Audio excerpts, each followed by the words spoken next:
Hello everybody, it's VerticalSandwich. Welcome back to book reviews. So this week, you can always just look up here. I always say like this week we're blah blah blah blah blahing, but you clicked on a video and it says the thing. It says the thing we're gonna deal with. But it's the winner from 1976, Joe Haldeman's The Forever War.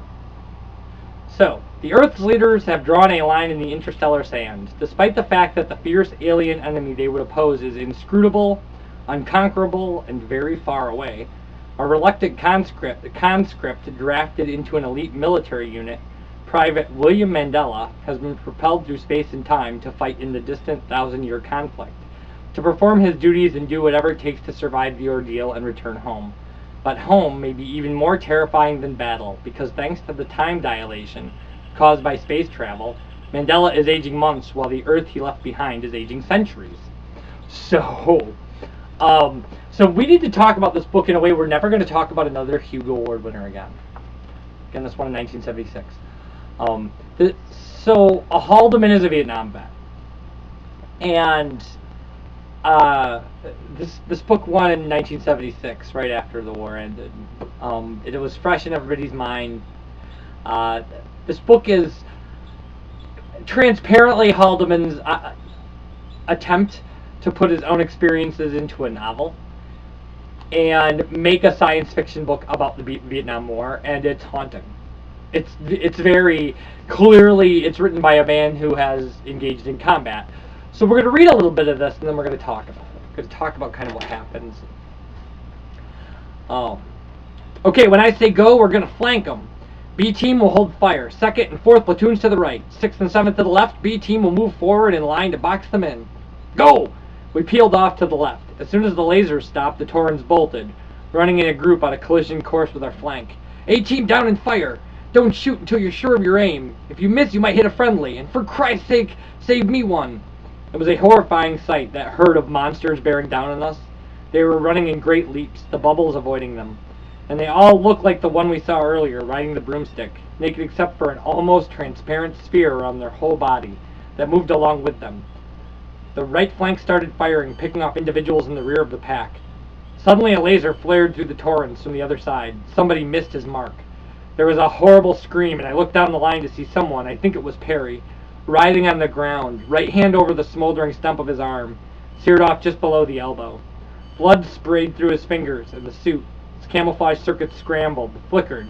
Black, white, jungle, desert, green, gray.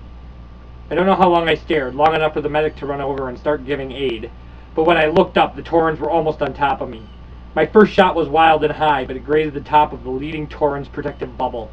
The bubble disappeared, and the monster stumbled and fell to the ground, jerking spasmodically. Foam gushed out of his mouth hole, first white, then streaked red. With one last jerk, he became rigid and twisted backward, almost to the shape of a horseshoe. His long scream, a high-pitched whistle, stopped just as his comrades trampled over him. I hated myself for smiling. It was slaughter, even though our flank was outnumbered 5-1. They kept coming without faltering, even when they had to climb over the drift of bodies and parts of bodies that piled up high, parallel to our flank. The ground between us was thick red with Torren blood.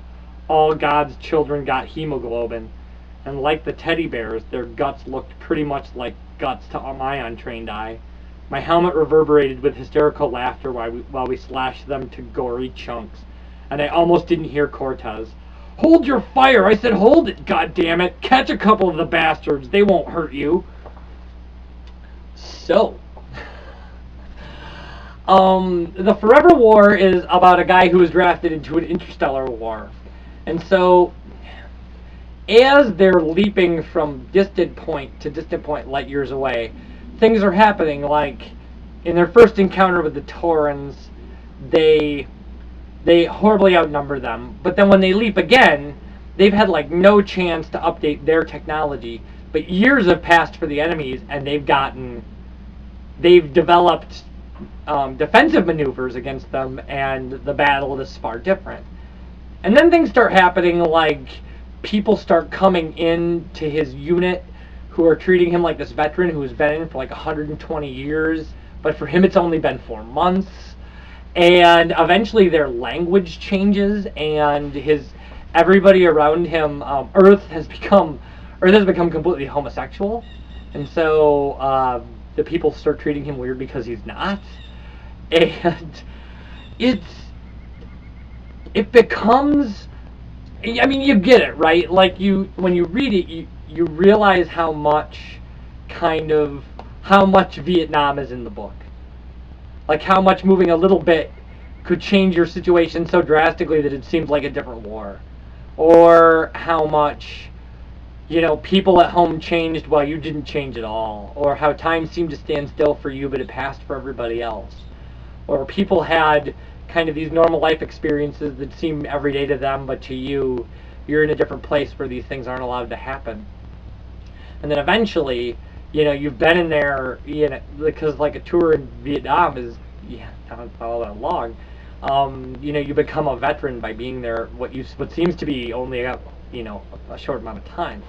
And I have to say this, that my personal experience with Vietnam veterans is one of recovery, because I am, as people who watch my video game stuff on this channel know, I am a recovering drug addict and alcoholic. So my experience with Vietnam veterans is all from recovery, and that the program that I got thrown into when I first sobered up was one that was very heavy in very poor veterans, and those guys were very important to me as individuals, not as veterans, as people who personally helped save my life, and I understand that the way that we treated Vietnam veterans that were returning was a lot the way that people are treated in this book, is they were treated like these kind of aliens and outsiders, and in some ways artifacts of a part of our history that we felt would be disgraceful. And I know that our culture has done some things to try to rectify that now. Too late, clearly, for the guys who drank and drugged themselves into oblivion and suicide. And I don't know, I can't say from my own personal experience what it's like to go to a foreign war and then come home as a veteran who has seen things that people can't imagine. And I know some of my friends can, because they are Vietnam era veterans. And I know that, I mean, the things that they have told me, or the things that I've heard, make this book all the eerier for me. And that's the thing, is this book is eerie when you read it and you realize who the author was and what his life was like. It takes you all the way through basic training and into the war, and then all the way out the other end of the war that lasts 1,000 years. It does. And I mean, I don't know what to say. It's a powerful book. It's a very short book, and its pacing is amazing. It's 270 pages, and you'll go right through it. You'll fly right through it. And yeah, so from the standpoint of a Vietnam vet trying to translate his own experiences into sci-fi, it's masterfully done. It's an amazing piece of work, and like I said, it's powerful. It's very powerful. And it gives you that feel in a way of kind of things, moments lasting forever, and then suddenly like periods of time passing where you have no time to react, and things like that. These things that are, kind of universal recollections of combat vets, and things that have become cliched in our war movies and our things. But this is from somebody who experienced it. Right? Like, this is from a combat veteran who has, who has said that his book is kind of a translation of his own experience. And I think for that alone, that the book is worth reading, as you just go, what does the mind of a Vietnam vet turned sci-fi author, look like? And the answer is the Forever War. And he wrote other books in the series. I mean, I haven't read the Forever Peace yet, but it's out there. It's on my shelf. And I will, we'll be talking about that. It also won a Hugo Award. So yeah, this book comes highly recommended. It is an emotionally charged, very powerful piece of work. And I think for that alone, I mean, I think that it deserves a read.